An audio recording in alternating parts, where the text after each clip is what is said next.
Welcome to the SENCast. My name is Dale Pickles. I'm the Managing Director of B Squared and the host of the SENCast, the podcast for special educational needs and disabilities.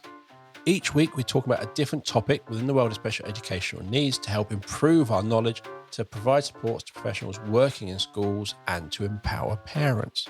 And every week on the podcast I have a different guest who's come along to talk about an area they are passionate about. And my guest this week is Lynn Howe. Lynn is an educational consultant and author. And in this episode, we're discussing how SENCOs can work effectively with parents and also the parental perspective of schools and SENCOs. The SENCast is created and produced by us here at B Squared. We are the assessment people. We help schools to show the small steps of progress pupils with SEND make. We help schools to show progress for a wide range of abilities and ages. But did you know about our autism progress, our framework for helping profile how a pupil's autism impacts them? It's based on certs and looks at communication, social interaction, emotional regulation, and flexible thinking. Autism progress also includes a wide range of strategies to help support pupils. Visit the B Squared website or click on the meeting link in the show notes to book a meeting with me to take you through our assessment software. Now, let's get on with the podcast.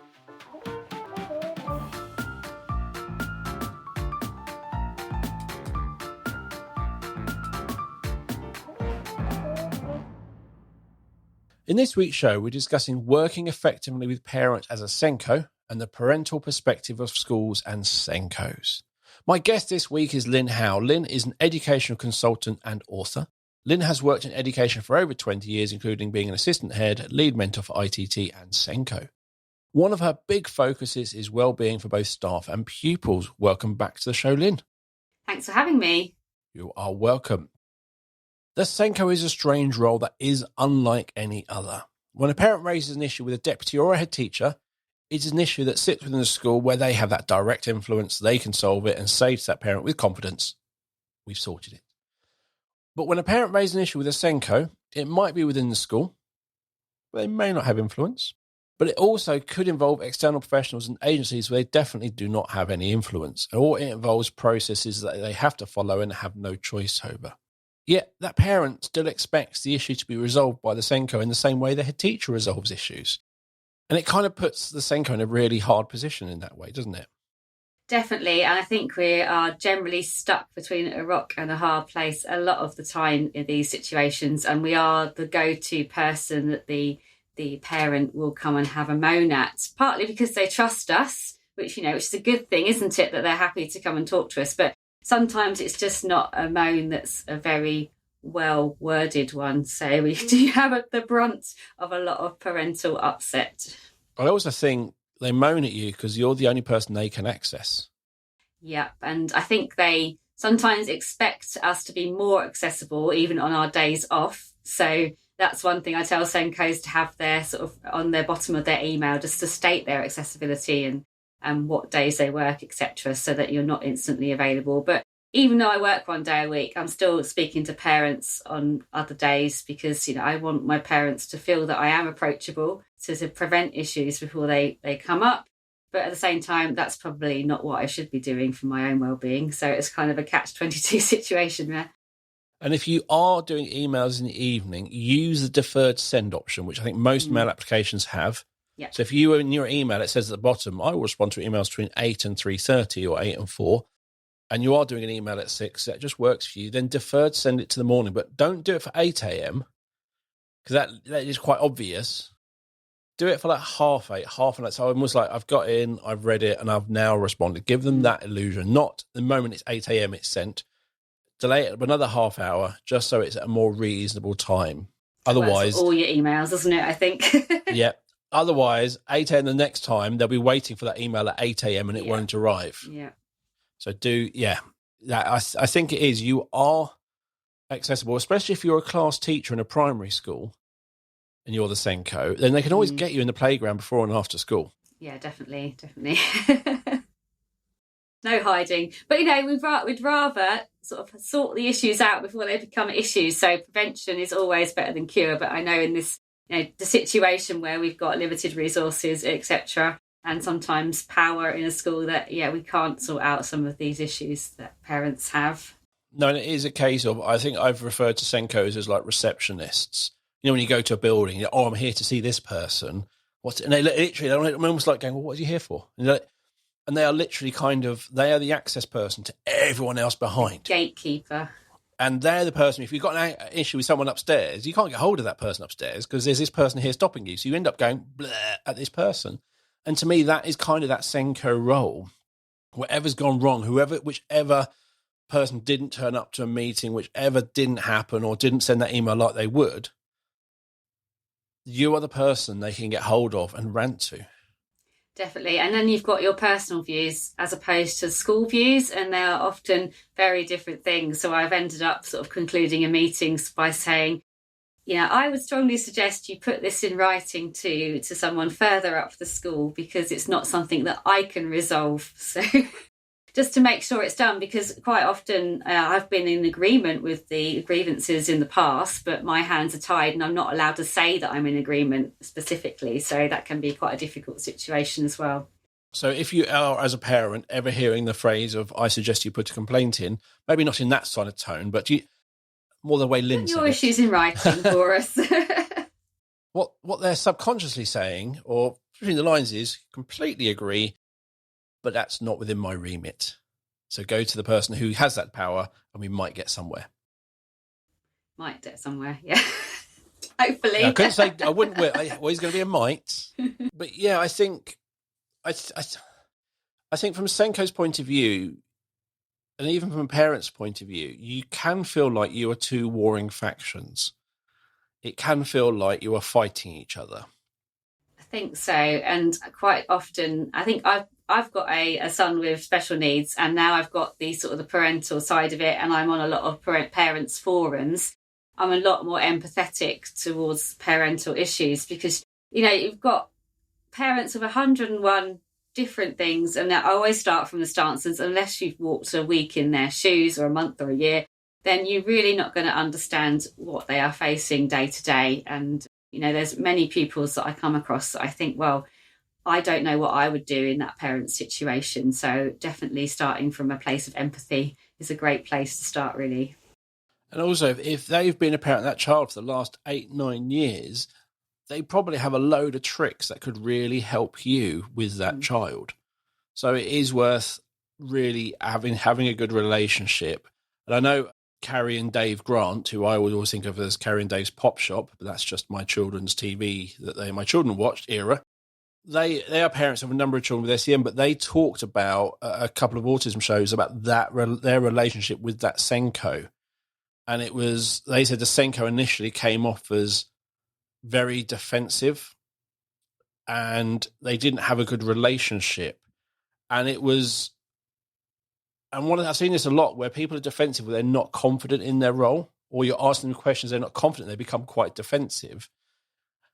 And what they said is it took a while to kind of build the bridge and break down those barriers that actually the SENCO could say, I don't know. And I think increasingly when we've got SENCOs who are quite young and quite early on in their careers, then they're not going to have all the answers. And it can be a massive challenge to have all that information to hand that some of us who've been at it a bit longer just automatically have in our brains. So that can be another issue. But even you don't have all the answers, do you? I don't. And I often have to say, I'm not really sure on that one, because SENCOs are generalists and we're not specialists. So if a new syndrome or condition comes across my path, then I've got to go and research it myself before I can suggest best practice. So that's another consideration. And although, special needs is a niche within education, but there's so many niches within that niche, it becomes very hyper niche. Don't be afraid as a SENCO of saying, I don't know. It's much better to openly say that, because what you might find is the parent might go, okay, here's 5 things that work for us. Or I found this website really useful, or I read this book, or I've got this book. Do you want to borrow it? Yeah, you can learn from the parents and they can learn from you.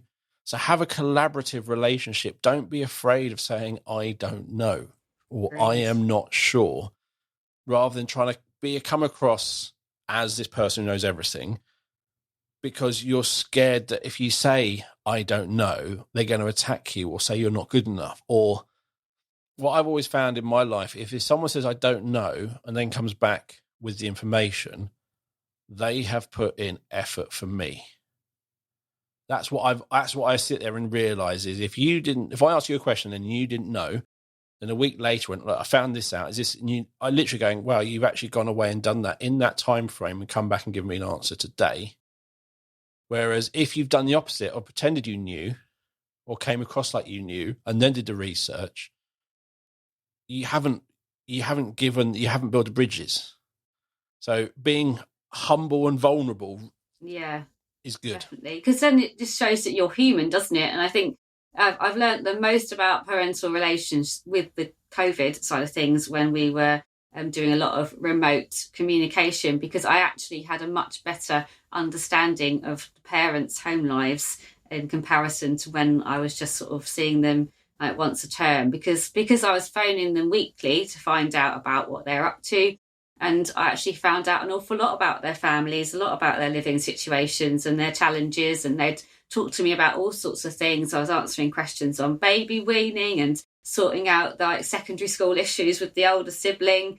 And, just that trust and build of relationship just meant that after everything went back to somewhere like normal, then we were actually able to maintain that relationship with parents and myself, so that we had a much better working relationship moving forward. So that's something to be said, definitely getting in early with your communication. Yes.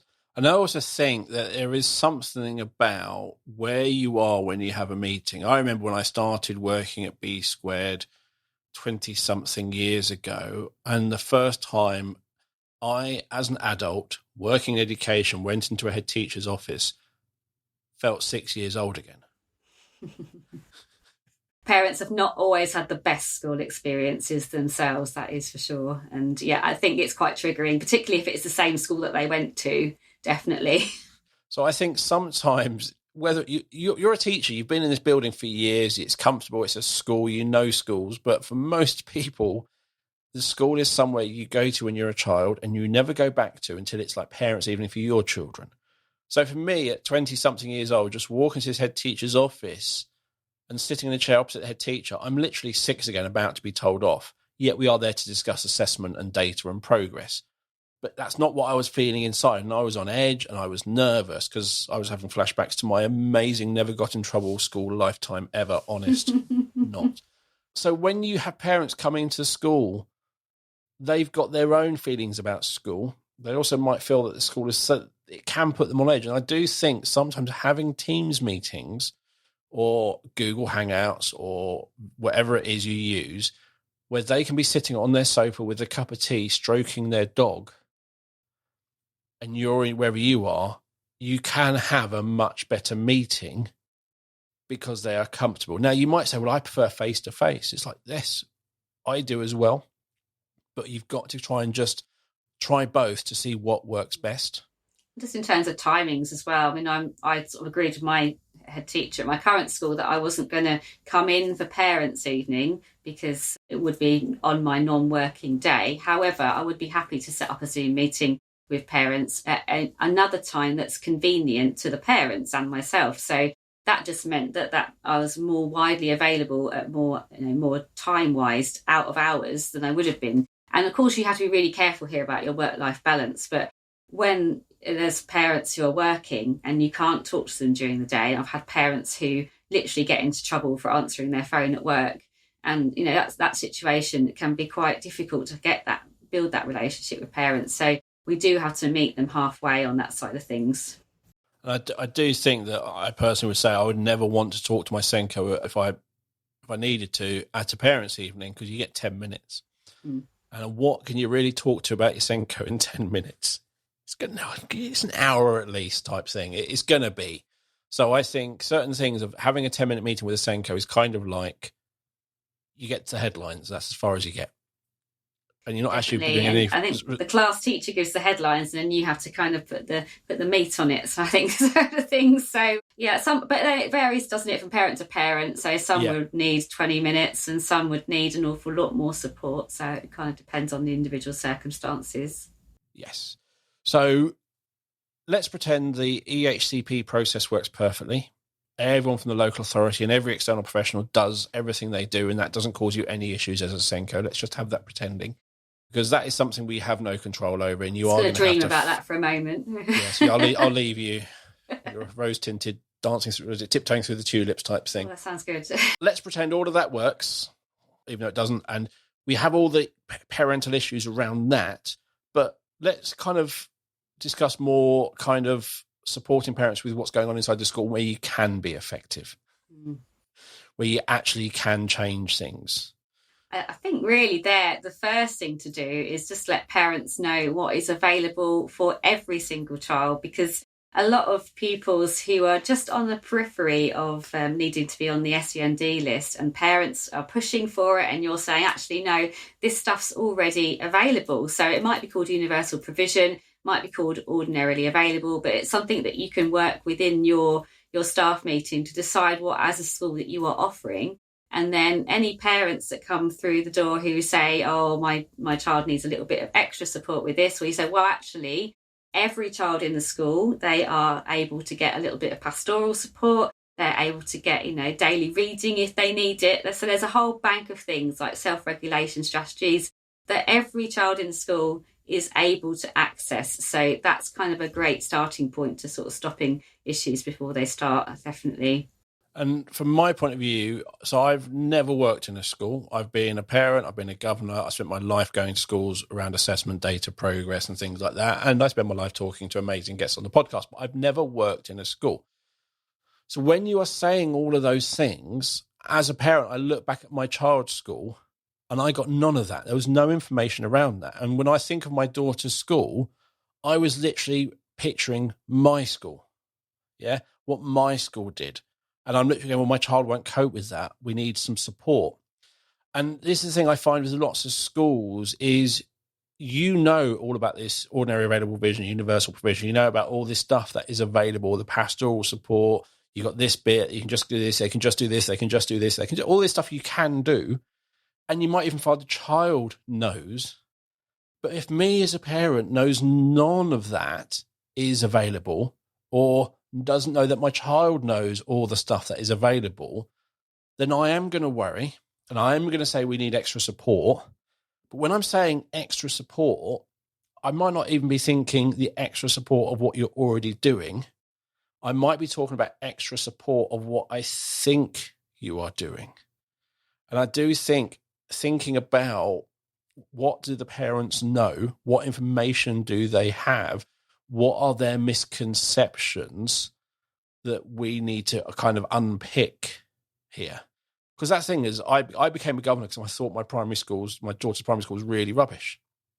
And there's a load of stuff they're not doing. Became a governor, read all this paperwork, went around the school and went, they're doing it all. But they're not letting us parents know. Now, I know there was a lot of parents were moaning they weren't doing stuff. And I'm like, they're doing it all.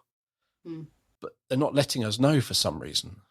I think as professionals, we take it for granted what we know as opposed to what other people don't know. So providing that information in a clear and accessible manner is so important. And also just making sure that some of our parents also have their own SEND needs, and just making sure it is clear and accessible to everybody that needs to access it is really important. So like your information report on your website, maybe you want to have a slightly more accessible version with just the key points and the highlights on it, rather than a 30-page document, for example. And this is one place where ChatGPT is amazing. So if you've written a document and you think it's quite easy, you can literally copy and paste it and go rewrite this with a reading level of 7 years old. And what I love about it, so it can really simplify, because we have so many acronyms we use in education. Yeah, when I say SLT, I could be talking about two different things. Yeah, there's just so many acronyms and it's understanding. So by having this, ChatGPT is a really good way of simplifying text and making it more accessible. But to me, a lot of the time, you might not actually have to change what you're doing. You just need to communicate what you're doing and make sure your parents understand what you are doing before they actually ask that additional support. And is that additional support based on their assumptions of going in school, but when they're asking their child what they do in their time at school, not about actually what you're already doing? Definitely. And you might be sitting there, but we're doing everything we can. It's like, Yeah, but do they know what that everything entails? And I think sometimes you're almost like you're both fighting, but you both completely misunderstand each other. I think the completely other side of it is when you know as SENCO that perhaps that pupil has had a rocky couple of years in terms of different classes where maybe they've had agency staff, maybe staff have left, maybe there's an experience in teachers. And occasionally you get pupils who have like an SEND need, which wouldn't have been there if they'd have had high quality teaching throughout the whole time. So sometimes interventions are kind of used to plug those gaps for the high quality teaching. And so that can be a challenge as well to kind of relay diplomatically to parents without kind of throwing anybody under a bus, which obviously you cannot do in a professional manner, even though you're thinking it. So filtering is an important skill. I neither confirm nor deny anything went wrong. However, it is. I do know exactly what you mean, and because as a governor, there was some teaching which wasn't great, and it was like, and my daughter was affected, and it literally you can sit go, but kind of what's done is done, and continuing to make the mistake is bad. Yeah, if it's a year-on-year issue, then yes. That's the thing. That's what I've learned with hindsight, is resolving those issues is the best thing you can do and not make the same mistake twice, hopefully. But yeah, it can be hard when you're having to kind of not admit mistakes, because you're not allowed to admit any mistakes. There are no mistakes, but maybe challenges, but as you said, without throwing anyone under the rush. Or if you even said, oh, there was a bad teacher, but they've left, they might blame the head teacher for not doing it. It says it's really hard, that situation. There's a bigger picture that no one is aware of. Like, even as a SENCO, you're not aware of what the head teacher goes through in terms of like recruitment, etc. So, you're protected from some of that. Yes. Rightly so. Yeah. But that's the thing, is I think the big thing to work out is, are you and that person in front of you on the same page? Are you having an argument or a lively discussion or a debate on the same understanding? Because that's the sort of thing, is I've been there before. I remember many years ago, my dad was IT, my mum was educational. They were having an argument. I listened to them. What was hilarious is they were saying the exact same thing. They just didn't understand the other person and what they were actually saying. But they definitely wanted their thing. But they were arguing together, and they literally just sat there and went, so you want this? Yes. And you want this? It's the same thing. You literally spent the last 2 hours agreeing with each other, but you didn't hear what the other person was saying because you didn't understand it and didn't think to ask. So that was 2 hours of my parents arguing just because they didn't say, try saying it a different way, or what do you understand by this?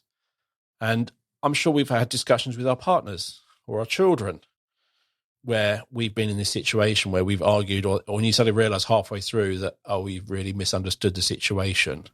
And not being able to give the full picture, I think, is particularly of my children, not giving the full picture of things because then it's not at an appropriate level in order that I can give the full picture, and I'll have to wait a few years to do that. Yes. And so same with parents, isn't it? You can't divulge things that are not for them, not for their ears. My daughter always suddenly decides she wants things at the beginning of December or just before her birthday. And I go, no, why not? Why won't you buy it for me? Because I've already bought it for Christmas, or I've already... Can't say that. Yeah. No, exactly. But you've got to come up with something else. Then like 3 weeks later, they're after the Christmas and go, oh. So yes, sometimes it's, yeah. I mean, I read a lot on parental forums for SEND, the frustrations that the parents have with not only the system, but then how that feeds into individual schools and individual SENCOs, because it does look on the surface from what they are saying that what is needed for these children is not provided. And I think in a day and age where we know there's not enough specialist places for our pupils that need it, and the school is struggling to provide everything that is required in an EHCP, then I can certainly see their frustrations, and it is generally the SENCO that gets the brunt of that. Yes. And I would say a lot of all of that is down to, I'm going to say, emotion. Feeling your child isn't supported, feeling not listened to. A lot of it will start with that, and you've got to unpick that feeling side. So if they're listened to or they talk about how you support. It's a lot of it is in that feeling world. I always take a notepad. Every meeting I go to a parent, I have a notepad and a pencil. I never look at that notepad again. But I've written stuff down, what they're saying. Don't say that. Don't admit that to anyone. Shh.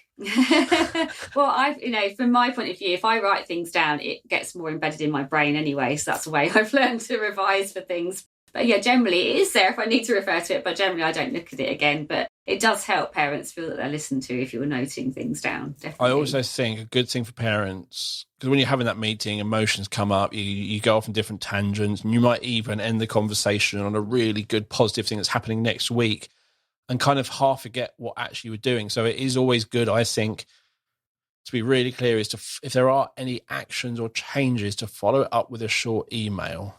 Mm-hmm. Just following what we discussed, we're now going to be doing this, this, and this. So that's what you've got. And if they've got the misunderstanding of that, it's a chance to correct that. Yeah, definitely. And you then said, this is what I'm doing. And if they've not come back to you and we haven't done this, like, no, that's what I said. It helps those misunderstandings. And I know I did the podcast, it was Follow the Empathy Road with Ginny Bootman about that different types of parents and ways of talking. But to me, it is their child. They are emotional generally, however much stack of papers they come with. That's kind of, they're hiding behind that, but it's their emotions you're dealing with. And I'd much rather have it that way in comparison to the parent who's not fighting for their child at all, because that's, even more of a worry. I would rather they were ranting at me than I didn't see them or hear them throughout their child's school career. So I think it's about moving on from those situations. I've had parents that the school office refused to talk to who will always talk to me, because quite often parents who do sound like they're ranting and do use language that's not professional, that is their way of communicating. That's the way their parents communicated with them, and that's the way they communicate with their children. And I think sometimes we can be a little bit too judgmental, because actually they're saying the same things as any other parent. It's just that they're saying it in a rather abrasive, sweary manner, but it's still the same thing. And they're not meaning to sound as they come across. It's just the way they speak. So if you can just kind of bring that, peel those layers back to what the essence is of the conversation, then you can sort of empathise with parents a lot better in those situations. So I think we're quite ableist sometimes as a setting. Yes, and there is definitely that. And also, I think as soon as emotions get involved, your vocabulary reduces, things like that. But you've also got to think that most of your children in your school, their needs are being met. Mm. And you now have a parent whose child's needs definitely are not being met. And the person on the phone they might be talking to might come across as a bit dismissive because they don't know all the stuff going on. And it is, once you hear that slightly dismissive tone, to some people it is just red rag and off they go. But generally, as you said, it's not passion. It's not personal, it's passion. And we've had it where people would phone up and they're ranting on the first person who picks up the phone. Yeah, shoot the messenger. You get passed through and you're literally ready for this person. And it's almost like they've got it out of their system on the first person. I mean, obviously there are limits, aren't there? And some things are definitely not acceptable. So, yes. But, there's that grey area where you can hopefully salvage the situation and make it better. And this is the thing. What I would then say on the parent's point of view is their child trying to get an EHCP, the local authority is not following the law, is failing on everything. So you can understand that frustration. The problem is the person they can access is not the person who's responsible. Yeah. So from the point of view of the parent, you can really understand why they are saying what they say. They're emotionally exhausted from fighting. But it's the wrong person they're shouting at. But that takes a lot of effort to understand that when you're in that state. And I think as well, I've been in the profession for 23 years, so I've had my fair share of people shouting at me that they're going to get Ofsted on me, and they're not happy with me particularly. So no, that's happened. But my 23-year-old self would be mortified and upset about those things, which I've developed a much thicker skin for as I've gone through the profession. And I've now got the skills to be able to turn those things around into positive meetings generally. But it's always the odd one, isn't there? But it's been trial and error over that many years. And again, it's nothing, no, conflict resolution is not something that's typical in your training for being a SENCO, is it? Particularly with the previous system of training. Hopefully there might be something along those lines. But even like when I did my MPQH, they didn't really talk to us about what to do when a parent was screaming at you. I mean, conflict resolution sounds like it's such an one of those statements of not saying what it really is. No, dress it up. Conflict resolution. What's that? What's doing people shout at you in your face? Oh, conflict resolution sounds very polite. Yeah, it is. What you want at the end, the resolution. Just a bit that's gone before. Yeah. That's the thing is, with the SENCO, I said this before, is you're kind of not in that traditional scale of teacher, deputy, head. You're kind of over to the side. And you might be getting information that maybe the teacher hasn't done something, or even the deputy said this. Or, and I know my sister experienced this, a email going out which excludes your child. And I saw one recently, which was a Christmas thing. It was a tweet from a school. It was shared by lots of people going, oh my God. And it was, Christmas lunch is on this date. We are only serving Christmas lunch. So if they don't like turkey, blah, blah, blah, you're free to come and collect your child. Was the message come out from the school. Okay. And it was like, awkward. Well, yeah, that's not legal. But you can imagine receiving that as a parent. And some things should just not be an email. There should be a conversation, let alone anything else. Goodness me. And you're literally having a lovely day, oblivious to this newsletter going out, which is literally, these parents open up this thing, knowing fully well the moment they've read that, you're excluding my child from the school. And generally, it's either not thought out or things like that, but you will get that to you, don't you? Yeah, and I think every school leader is just one step away from a Daily Mail article on a daily basis. So I think that is another issue, isn't it? But yeah, there are certain things that need to be planned for in advance, and email shouldn't be sent when a conversation is needed, because that's, it's better to have a conversation about things, definitely. So yeah. To me, there are things schools can do to be a lot more inclusive on various things. And my sister's experience was always, this is what's happening, if my child doesn't fit in this. Oh, yeah. That was kind of the response, which basically just told her that her child doesn't matter. And that then gave her a whole... And that's the sort of thing, is it's that not taking into account, and that's how she saw the school seeing her child. It just led to this negative response. But you as the SENCO hadn't done anything. It's somebody who hadn't thought about it or been that inclusive with their ideas and their plans, and hadn't. So when my sister phoned, that was the first time the SENCO then knew there was an issue. And then you're literally on the back foot going, I didn't know we were doing this. Particularly when you're part-time, and sometimes you just turn up and you're like, what's happened? Yeah. So, yeah, I know SENCOs can get put in that situation. And again, what you was like your profession, but you can't go, God, they're such idiots to the parent. Yeah, I appreciate your concerns. I'm sure there's a plan. I just haven't been updated on what that plan is yet. Definitely. I mean, it is a massive minefield, and sometimes, it was like what we were saying on a previous podcast, wasn't it, about having a seat at the SLT table and being able to plan for things effectively as a SENCO, because these things will come up throughout the year.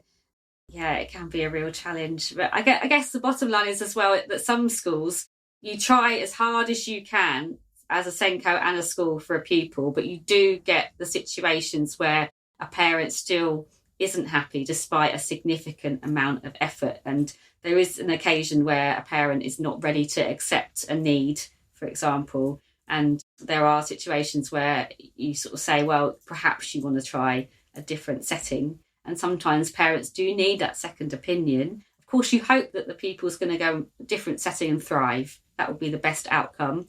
But sometimes you find that actually for the different setting that, perhaps has had the same issues, and then the parent is more accepting of the needs of the child. And that process needs to happen. Because I do hear of SENCOs who are a little bit upset that they feel they failed the child, the school's failed the child, and, it's a difficult situation and they just feel personally affronted that the parent wants to take their child somewhere else. I'm just like, no, just let them go, because if that's what they need as a family in order to move forward with these needs, then that's a really important step for them.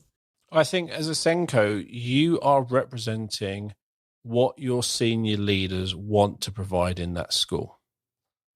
And if that doesn't meet that child's needs, and no matter what you've tried, you cannot meet that child's needs with the limitations imposed on you, that is not a reflection on you. No. And if that child goes to another school and thrives, to me, that reaffirms that actually that school is not, the school you're at is not inclusive. And I know I see lots of SENCOs or teachers getting really frustrated within the role. Try a different school. Try a different school and a different trust. One might have a sensory area, which one doesn't have because of the size of school. So there's all sorts of different things, isn't there? So in the same way, that parent taking their child to another school because you're not supporting their needs, if you literally feel that that school is not supporting those children's needs, then you as a SENCO find another school which supports the needs. Agreed. Yeah, I have worked in a school where I was consistently concerned about the provision and decided to stop banging my head against the wall, because when you stop doing that, it stops hurting. Yes. So learned that the hard way. It's generally you are sitting there, putting a face on, being I'm going to say a host or a hostess, saying this is what we've got on offer. And that's your job as a SENCO. That is, you're not deciding what you offer. That's the senior leaders. You're trying to influence it and improve it. But at the end of the day, that is down to senior leaders, and it's getting worse every year. I've seen various things on social media which are quite shocking recently, or what SENCOs are being told they have to do. And it is all leading to less inclusivity and more need for specialist places, even though mostly children could be supported in mainstream, but that's a whole other conversation. But that is not a reflection on you as a SENCO.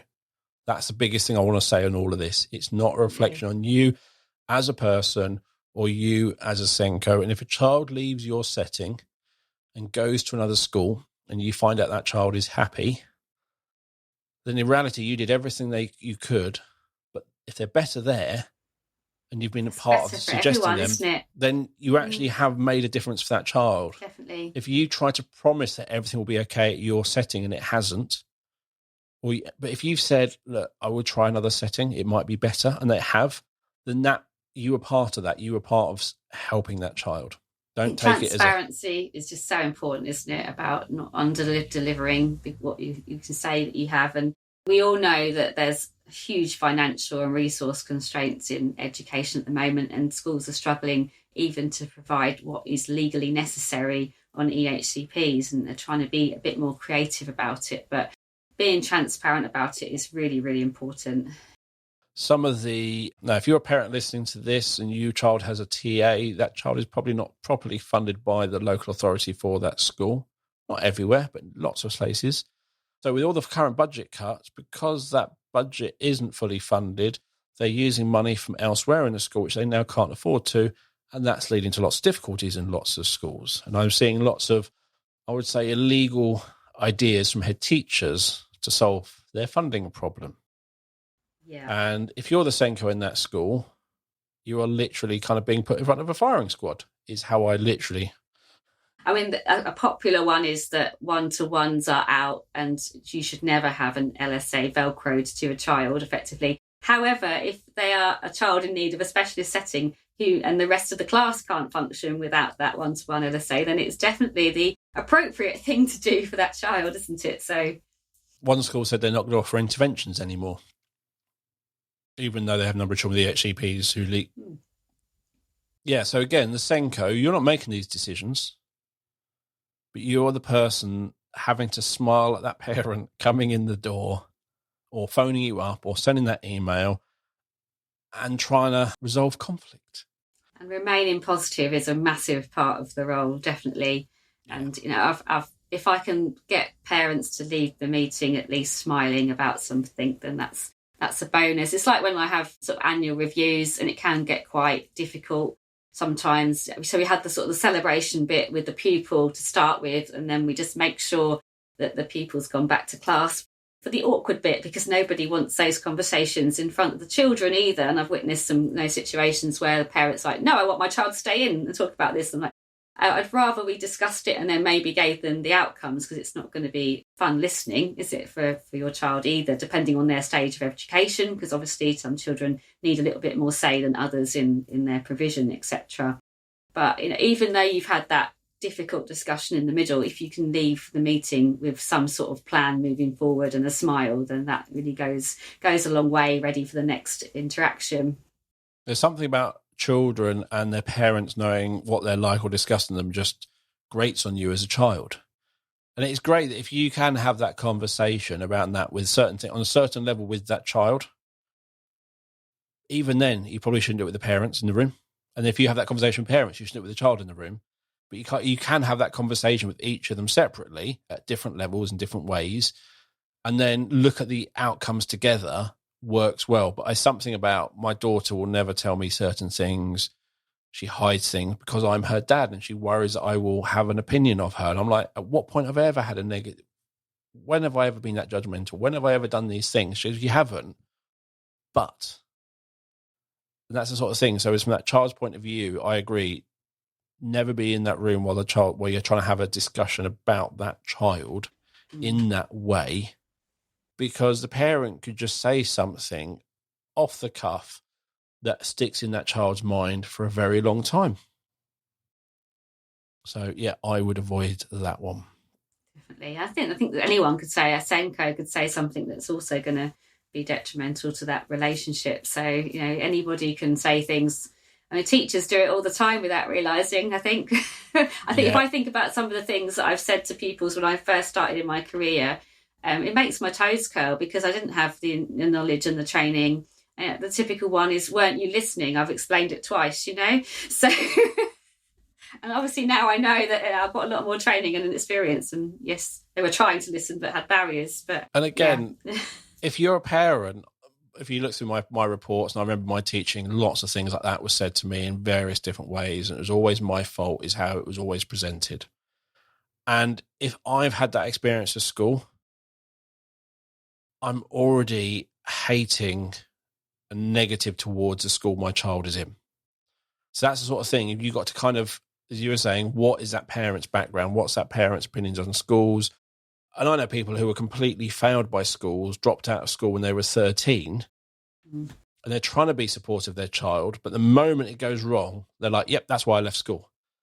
Even though so much has changed, we're in a much better place than where we were in the 80s and 90s in terms of support and understanding and inclusivity and all these sorts of stuff. We have come so far, still so far to go. But you've got these parents who are viewing your school as their school when they were a child, and are viewing you like their teachers. And when you're saying those things like, yeah, I heard my teacher said the same to me, that's something you've really got to be aware of. Knowledge and understanding has really, really improved, hasn't it, over the last decade, definitely, of various needs. And especially with various genetic conditions. So that parent, as you said, might have the same need, might be undiagnosed, might be the reason they left school, but not understanding. And you're literally talking about that. And yeah, that's when I think you can have those real difficult conversations, because they don't want to hear, or they're not buying in, and they're those hard to reach parents. Which brings us on to the hard to reach parent label, doesn't it? Nicely. Well How done. Good am I at these segues? Because there's so much banded around about hard to reach at the moment, isn't there? And I think there's new terminology coming in, and I know that people that find themselves in that category are not happy with the term hard to reach, and they'd rather be known as seldom heard or underserved or underreached, rather than the hard to reach side of things. Because I think hard to reach parents, it's their fault. It's like school refusal. It's the child's fault. Yeah. Certain phrases put blame on. So a hard to reach parent is like, well, you're not interested. are they hard to reach because they're not interested? Or are they hard to reach because they've been here, they've tried, you've ignored them? What's the point? So you've got to really think about, why are they hard to reach? Is it their own personal experiences at school? Is it the previous school? Is it they have a really stressful job and they can't, and it's something they're really struggling with on top of everything else? There are so many reasons, but hard to reach is a kind of negative phrase. I read an article a couple of months ago by Halima Ali just on this subject. So I've got a quote from her, and she says, "Hard to reach is a phrase used commonly to describe certain communities who are perceived to be disengaged. To me, it implies blame on the communities themselves rather than questioning why the organisation isn't easily accessible. It disregards the many barriers faced by individuals, such as socio-economic factors. Let's reframe and rephrase to truly be inclusive instead of divisive. As a South Asian female Muslim, I fit the narrative for someone who is portrayed in the media as needing liberation. People like me are portrayed as the voiceless, with saviour-like organisations wanting to provide me that voice. Thank you, but I already have a voice, just like everyone else in the so-called hard-to-reach communities. It's up to organisations to provide a platform for that voice." So, I mean, in my view, it's about going out into your community and actually meeting everybody halfway, inviting people in to celebrate the diversity that we have around us. So, if you can do that, I think SENCOing is a very big part of that, just in terms of all the inclusive side of things. Definitely. I like that idea of everyone has a voice, and that community idea is, how does that impact? And one of the recent podcasts we did with a lady called Rachel Lofthouse, and she said something which was really interesting, which was, are you a school kind of embedded in your community, or are you a new school, like these academies, you're inserted into a community, but there are like walls around you. Yeah. And there's actually, even within different parts of the country, and I'm not talking about race, religion, things like that, but just different parts of the country, with the Norfolks and the Cornish people and the Newcastle, how you support them will be slightly different. Now, throw in the multicultural society we have, it gets even more complicated. I would say more interesting and vibrant and exciting, but it means you have to understand your community and where you are. And quite often we can use our learning support assistants to support us with that, because quite often they are the people, and our midday assistants and our cleaning staff, they are the people who often come from our local communities. So there's no reason why you can't get them on side in order to support with that as well. Yes. And there is, I know that with certain communities, special needs is frowned upon and things like that, and you need to approach it in a different way. And some national organisations don't have much advice or support for that. I think that is something we're still learning, how we do as a country, how we communicate. And we all know that, like, the definition or the diagnosis process for autism is based on white males and things like that. So there is much more we need to do, but and although that guidance isn't there, we just need to be understanding that we don't know. And although this is what I should be doing according to the manual, I know that's not going to work here. So I'm going to see how it's going to go. Well, if anyone wants a good read on that, Chris Dyson's Parkland's book, A School Built on Love, is a very good indicator of how you can get into a community which is underserved and really support in terms of turning the whole community around. I mean, Chris has got loads of personality, so that has gone a long way to support him in his quest to do that. But, he achieved it in his school, and it was very interesting to read about all the different things. Just things like they had Christmas for the children because the children's parents could not afford to have Christmas for them. So they did a whole Christmas thing for them. So it's about kind of just improving aspirations for the pupils as well in those areas. So just getting into the heart of the community and just seeing what they need and supporting with that. And although schools, traditionally aren't used as social centres, without the social centres as they used to be sort of 20 years ago, then they are a community hub. And I think if we use schools more as a community hub, then that would also support getting parents through the door, supporting them with their literacy skills, supporting them with applying for jobs and things like that. All sorts of things that we could be looking into doing more of. And it reduces that stigma around schools. That's where you go and you're in trouble and you're told off, you're not good enough, you're not listened. You're kind of trying to reduce all that stigma. So just to wrap up, one of the things I just want everyone to think about from my point of view, which I said before, is make sure you have the same understanding. So when that parent's saying my child needs extra support, finding out from them what support they think their child is, what an average day looks like, what support they think they should have. And what you might find is you are doing it already, but what you're going ordinary, universal provision, whatever the current phrasing for that is, actually what they're wanting is we're already doing, but you're just saying that's our normal teaching without them understanding what normal teaching look. It's misunderstandings around that. And also the hard to reach parents. There are so many reasons. If you are a full-time teacher with all your responsibilities, you're a senior leader, how easy is it to get hold of you? How easy it is for you to come into a meeting at 2:00 in the afternoon? I mean, schools are all about children until it comes to your own, isn't it? So yes. You're not allowed time enough to see your child's school play. So I don't know how you expect other people to be. And then you've got people like I used to travel the country for years. And what really annoyed me is the school would give us a 1 week's notice for something. And I literally going, I'm in Hartlepool. I've got no chance. And it used to really wind me up. So that's one of the things I tried to get to do when I was a governor, is to give more notice so that I could plan my life around that. If you give me a week or even 2 weeks notice, it was like, there's nothing I can do unless I'm luckily at home that night. So there's things like that. And I became a governor and I'd put all my meetings in for the next year just so I knew I wouldn't get booked somewhere and I wouldn't have to go somewhere. So sometimes hard to reach is they're in a job that they have no control over. And you talk about not having phones. I think if you work in like an emergency service, you're working in a various environments where you're not allowed your phone on you. Just teaching, to be honest. I mean, there's so many, isn't there? You're not allowed a phone in the classroom. But this goes back to, although they're not the best, face-to-face, I think, is always best. And something about having a cup of tea and a biscuit together has a very big positive impact on something.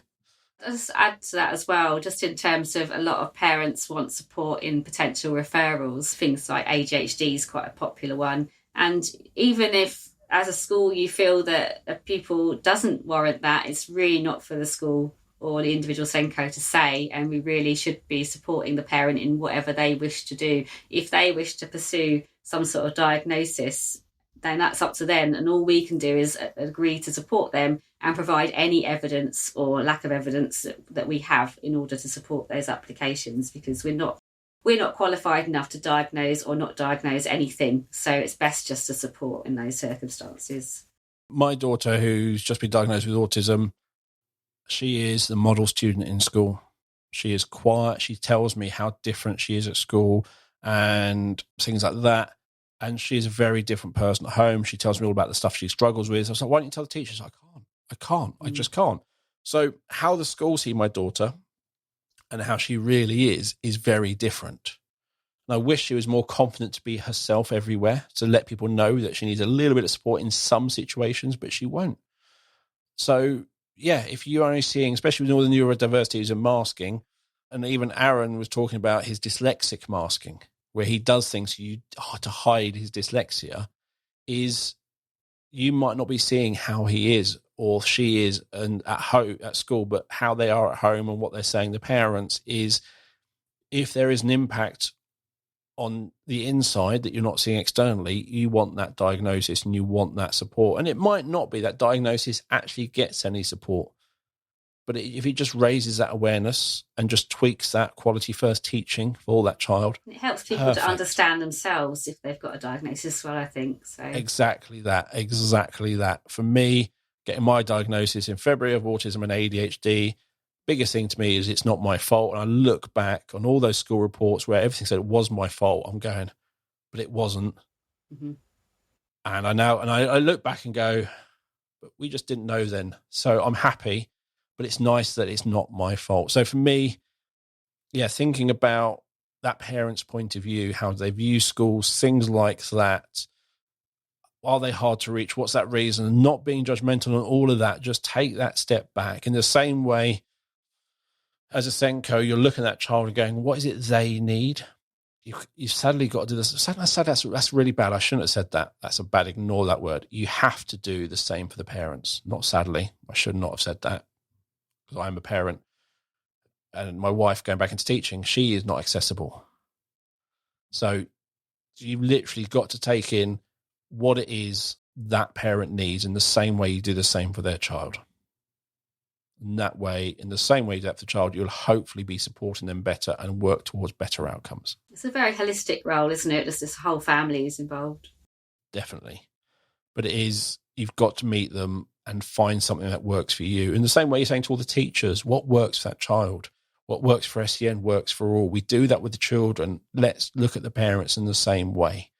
And the number of parents who love online parents' evenings, the number of teachers who I love these online parents' evenings, because it's less stressful. You can sit on the sofa. Your child can be off screen and listening and not center of attention.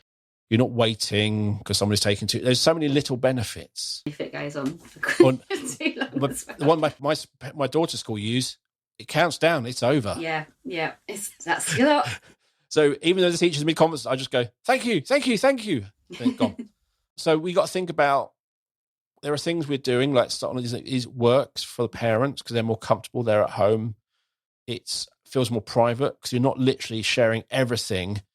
And especially in secondary school, where there are so many teachers, they're like 12 inches between. So whatever you're saying, the parent and that teacher next to you can hear. Yeah. Whereas at home, it's private. So lots of different reasons things work in different ways. Work it out and work out what works and how can we get that better relationship in whatever way that takes. What do you want to add as a final? Just to say that, it's a very challenging thing, parental communication, and SENCOs are working tirelessly. And sometimes you do need some support from more senior people. So please ask for it. Yes. And remember, the same way a Karen wants to see the manager, I'm not saying you are not qualified to give the answer, but there's something about if it gets escalated, you feel listened to. Even if you literally walk to the head teacher, look, the head wants to, we can do this, it's what I've agreed. You went, yeah, can you just say it? Just hearing that from the head teacher can give that parent much better feeling that actually you've escalated it, they've been listened to. So again, it comes back to these feelings again. They want to feel their child is supported. They might not understand how their child needs supporting, but they want to know and feel that you are supporting them. They've all got the best interest of their children at heart, however they present that information. Yes. That's the thing is, my daughters are both intelligent. They both are neurodiverse. They have their struggles. School's not necessarily the best place for them, but you don't really have a choice. Only thing I ask for is, are they happy and are they trying? Yeah. If there are things they struggle with, I'll support them in other ways. Yeah, we'll do other things. If education's not for them, we'll do something else. But if they're trying, then I'm happy. And I could ask so many other questions at Parents' Evening, but for 16 odd years, however many times I've been to Parents' Evening, that's all I've ever asked. Yeah, I have information, but that's the thing. You as a teacher have been into a Parents' Evening. Have you said something which you felt is a really legitimate question and kind of felt that teacher went really defensive? Have you been in that situation, Lynn? Yeah, I think by design sometimes teachers are get a bit twitchy because I think teachers put their heart and soul into things, don't they, generally? Yes. So when questioned, you can get, I've got defensive in the past. Yeah, that's the sort of thing. So it's just an automatic reaction. You have to check yourself. That's the thing. So I know things, but I don't know enough because I've never been in the classroom. Particularly the masking side of things, because there's so little training, or there was sort of 10 years ago about children who mask. Then still we have teachers who really don't understand the concept, particularly in girls. And what I find is sometimes teachers have said something, I'm going, no, I won't disagree with it here. It's not the place. I can't get that disagreement resolved in 3 minutes flat. I'll catch them after school where it can be much more private, and I can just say, look, you said this. I was a little concerned. Yeah, and I can do it in a much better way. Now, that takes me to, but again, with a SENCO, you might find there's ways of doing that actually things are being said, but it is always, we can make a snap decision from a small bit of information, which is wrong because we've been given one bit of information, which again comes from that point of view as a parent of there's so much we don't know of what's going on in your school. And I don't think people in schools understand that enough. Definitely. I think there's particularly when your child is not very forthcoming with what they've done during the day. Yes. And even when you're as a teacher in the parent's position, you walk into a school and you get the whole picture. You understand what's going on. You understand who's who. You can work out the head teacher because you're a teacher. You just know. Parents walking in, we are not seeing the same thing. We are not understanding we're not making the same understandings. We're not seeing certain things. We're not seeing that picture. Oh, that's the phonics scheme they're using. We don't get that as parents unless you've been a teacher. So what you know as a parent when you're a teacher and what you know as a teacher and what we muggles know is very, very different. And I think it's really easy to not understand that. So that's the big thing I would say is making sure they have, you're not implied information, explicit information of what support does look like. Yeah, definitely. And accessible in the way that it can be understood by everybody. Definitely. Right. Wrapping it up. Thank you for coming on the show today. Really, really enjoyed it. We didn't get too ranty. No, it went very fast as well, didn't it? It always does. I look at the clock going, okay, it was 10 minutes not long ago, but no, we've flown through. As always, got links from Lynn, including you read out a bit from that article, Yes. didn't you? But you've given me a link to the full article. So that's in the show notes, which you can find wherever you're listening to the website. Wherever you listen to the website? Do you listen to a website? Listen to the podcast or on the website. That's better. It's a website. You can listen to the SENCOs website, obviously. There's a play button. You can listen on the website. If you haven't been to the SENCOs website, it's www.thesencos.com. I was worried how many W's I say when I say that. I worry I said 4. It's always 3. It's whiskey with water, as Bryn would say. Thank you for coming on the show. If you aren't following us on the social medias, follow us on Twitter, Facebook, or Instagram just by searching for the SENCOs, and you will find us. I am not TikToking yet. I'm still not really sure about doing that. But that's a whole other thing. The SENCOs is created and produced by us here at B Squared. We are here to show the small steps of progress pupils with SEND make. We have a wide range of frameworks to suit different abilities and ages, and we also do stuff for the Scottish and Welsh curriculums. We also have our Autism Progress. Autism Progress is our framework to help build a profile of how a pupil's autism impacts them. It's based on CERT and looks at communication, social interaction, emotion regulation, and flexible thinking. And Autism Progress includes a wide range of strategies to help support the pupil. So if this is where they're struggling, here are things you can do to support them and some resources you can use. So it links to like Carol Gray's social stories, Talking Mind, and Brain in Hand app, talking about things like that. Visit the B Squared website or click on the meeting link in the show notes to book a meeting with me to take you through our software and show you what Autism Progress can do for your school. Thank you for listening. We'll be back next week with another episode of the SENCOs. So as always, it is goodbye from me. And goodbye from me. Bye, everyone.